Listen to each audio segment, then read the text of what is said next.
مقامات دو ناحیه در ختلان 3 سال با سر تعمیر این کوپروک با هم بحث دارند. آنها دوام 2 سال است نمیتوانند به موافقه برسند که این کوپروک نیمه ویرانه در شهرک کیروف در قلمرو کیست.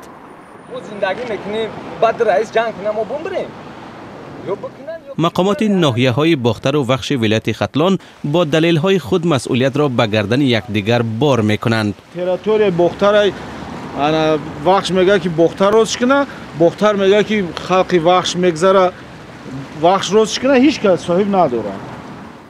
در این میان مردمان که سرگردانند، حل نشدن مشکلشان آنها را سخت نگران کرده است. دو مشکل است، همین را اومدن کندن که نشکنن. دو تا دیگه، یک تا دیگه در طرف کیروف سری میرفتگی، یا مست دیگه مون پول چپاشیده، یک تا دیگه در لرزونه که کیروف دیم. این اگه صاحب داریم ما، اگر صاحب داشته باشیم بیاین ما را صاحبی کنیم، بیاین مستمون اساس کنیم که مفقا با بیتالیت ما نبرویم ایدروکا. این کوپروک به راه قرغان تپه میبرد. به سبب ولنگار بودنش ساکنان از آن به دشواری میگذرند. مردکو میزگرن یا بالو کدا و نکی زنکور هم که ما یوردام میتیم کداکشون قطعی میزگرونیم. سوال باید بسیار کوپروک سوز باشه رفت خرید بشه بخیر. شکی ما با این افراد مانا چکشون را همه دیگه مانا ماشینا مانا دما مانا. مردم با ماشین تا خانهشان دور زده میآیند که راه را 3 کیلومتر طولانی تر کرده است. شمس‌الدین راننده مسافرکش است و هر روز مردم را از شهرک کیروف ناحیه وخش به شهر قرغان تپه میبرد. میگوید راهی که دور زده میآیند تنگ و خطرناک است. از طرف دیگر ساکنان شهرک نارضایی میکنند که از پیش خانه آنها گذشته آرامیشان را خلل دار میکند. اینجا نه همه شهروندان هم مراجعت کردن. میتونه که آدمای کارگرای دولتی که میتونه و ماشین شخصی به کار میروند، اما مراجعت کردن یگان کس مراجعت ما رو چی نکرد. این همین اولای دایره میریم، جای قطیره یفتیم رفتن میکنیم.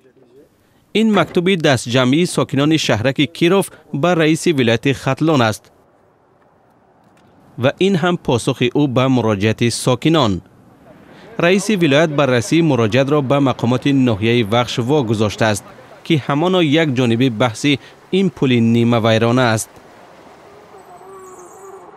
در جماعت کیروف ناحیه وخش به رادیو آزادی گفتند که تعمیر کوپروک شهرک به ذمه آنها نیست و در جماعت بوستان قلعه ناحیه باختر هم گفتند مسئول آنها نیستند.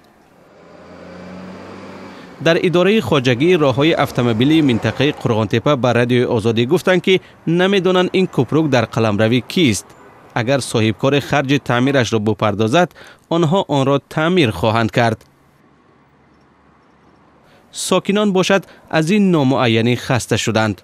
آنها پاسخ سؤالهای خود را میخواهند.